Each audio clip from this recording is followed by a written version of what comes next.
Bonjour mes très chères dames, cette vidéo est réservée uniquement pour les femmes.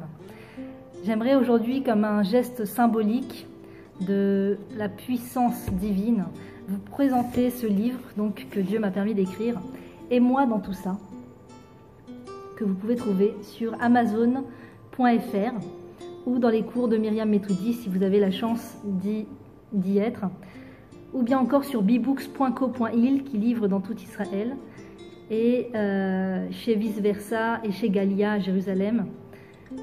Voilà, je raconte l'histoire de Paola, styliste, 23 ans, mariée. Paola est belle, passionnée par son métier, la mode. Elle veut l'argent, la popularité, la chirurgie esthétique, sortir en boîte. Elle veut surtout vivre sa vie sans aucune contrainte. Pourtant, un beau matin de printemps, la vérité la rattrapera. Elle se posera cette question existentielle. À quoi rime ma présence sur Terre?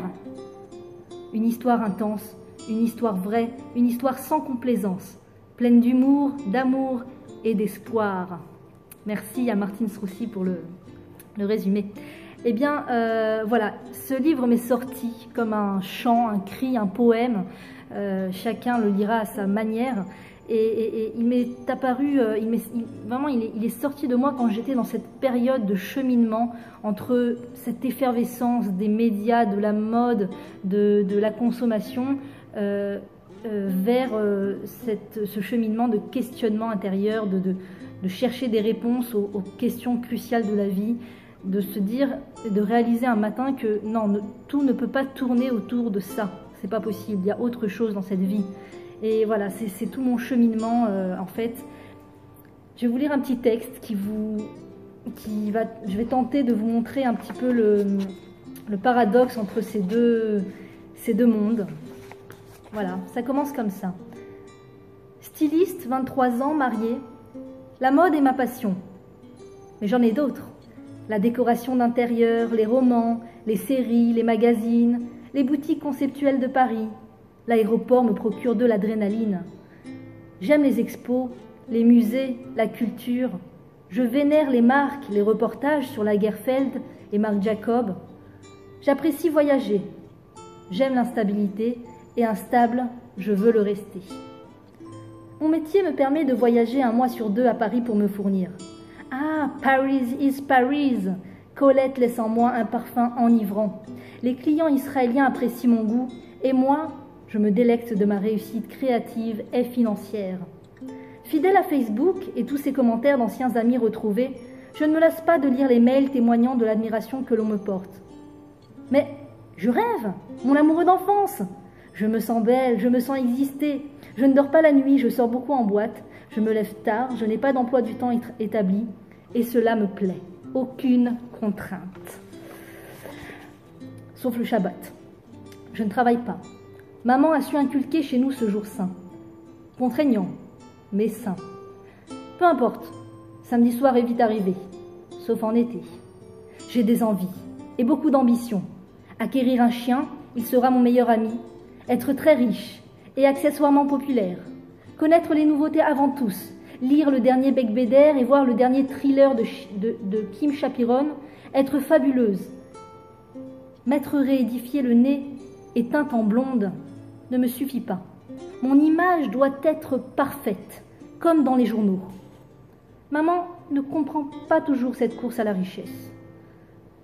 Ma fille, la vie, c'est pas seulement l'argent. Et pourquoi pas? Aujourd'hui, on ne fait rien sans argent. Tu ne peux pas centrer tous tes efforts sur l'argent. Tu risques de rater l'essentiel. Comme quoi? Qu'est-ce que t'en sais, toi, que l'argent, ça rend pas heureux? T'en as jamais eu. Alors, Paola? Ben quoi, c'est vrai.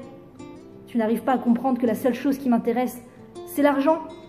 Et qu'il n'y a que grâce à ça que j'y arriverai. Vous serez tous choqués de voir comment je vais m'en sortir.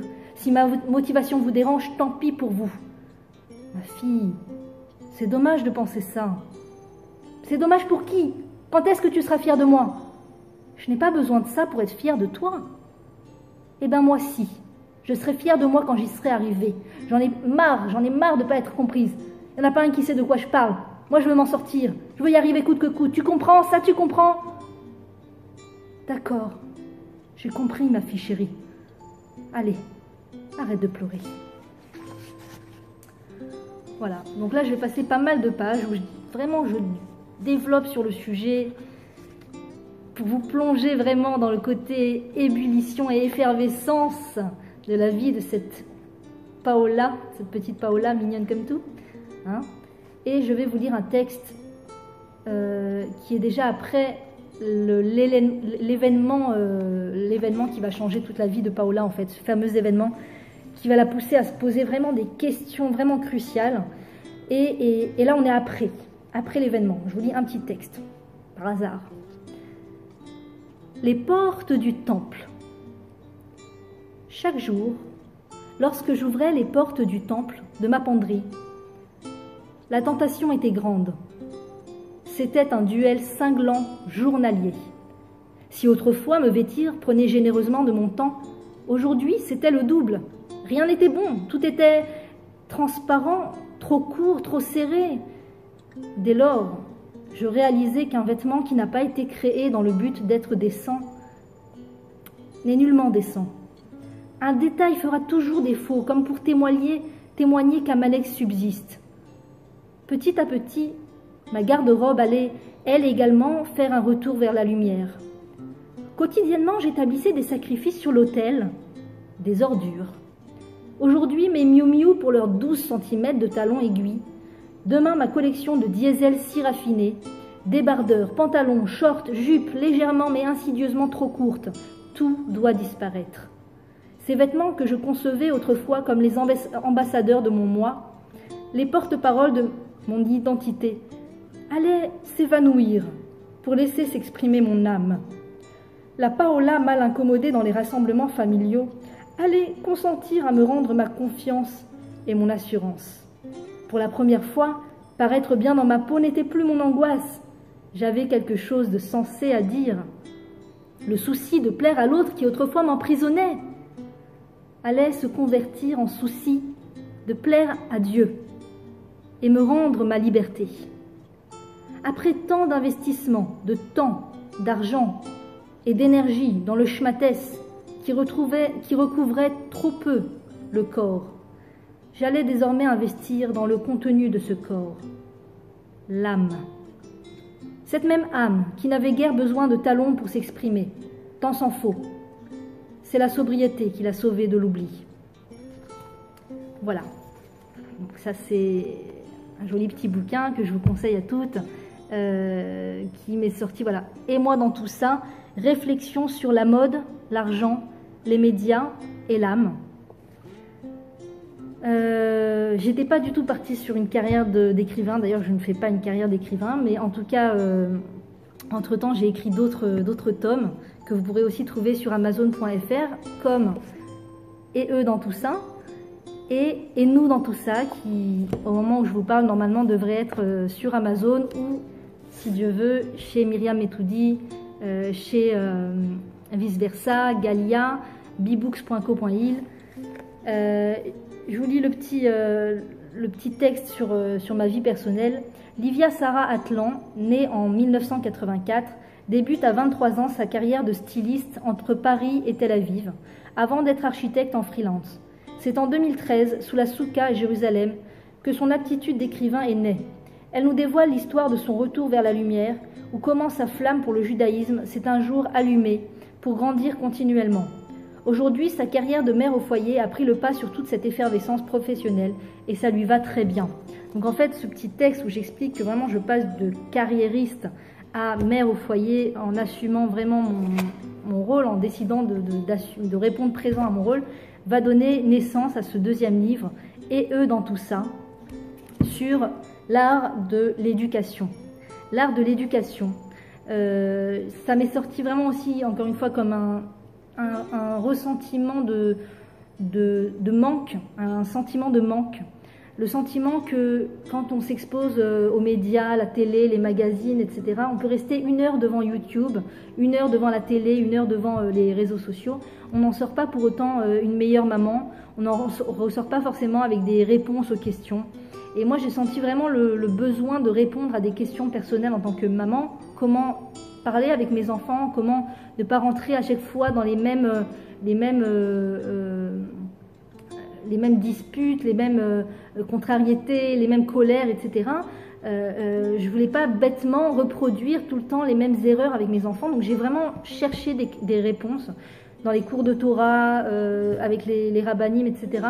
Et je suis arrivée, voilà, Dieu merci, avec l'aide de Dieu, à compiler ce petit livre de questions, un peu de questions-réponses, enfin de thèmes, de différents thèmes sur l'éducation. Donc c'est un thème complètement différent, mais il y a une petite suite, vous allez ressentir sûrement le style littéraire. Et nous, dans tout ça qui est à venir, alors ça c'est réflexion sur la paix conjugale, parce qu'encore une fois, on en a besoin. Il y a beaucoup de questions, moi, énormément de questions me sont venues à l'esprit. Et quand j'ai des questions, ben, Dieu merci, je vais chercher les réponses.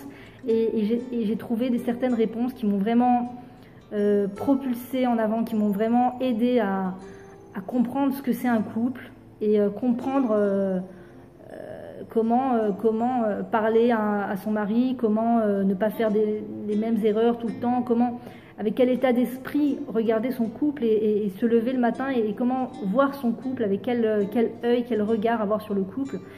Parce que vous avez aussi des ouvrages et des thèmes, enfin des sources qui parlent du couple et des enfants un peu partout sur les réseaux sociaux, sur internet, etc. Et nous, en tant que juifs, c'est pas toujours forcément compatible. C'est pas toujours forcément compatible. Donc j'ai cherché vraiment d'autres réponses, des réponses plus compatibles à notre mode de vie. Et voilà, je vous les livre avec amour et eux dans tout ça et nous dans tout ça, à apparaître bientôt. Voilà, je vous encourage à aller vous pouvez aller pour lire par exemple quelques petites feuilles du livre et savoir si ça vous intéresse vraiment ou pas. Vous pouvez aller sur amazon.fr ou amazon.com, c'est la même chose. Tapez « Et moi dans tout ça » ou alors mon nom, Livia Sarah Atlan, et vous allez pouvoir voir mes livres et lire un petit morceau et voir si ça vous intéresse, si ça vous parle. Voilà, je suis très contente, Dieu merci, des échos que j'ai eus sur le livre et ça me motive à chaque fois pour en écrire d'autres. Donc n'hésitez pas, voilà, à m'en parler, on en parlera avec plaisir. Faites partager un maximum cette vidéo et à très bientôt, j'espère.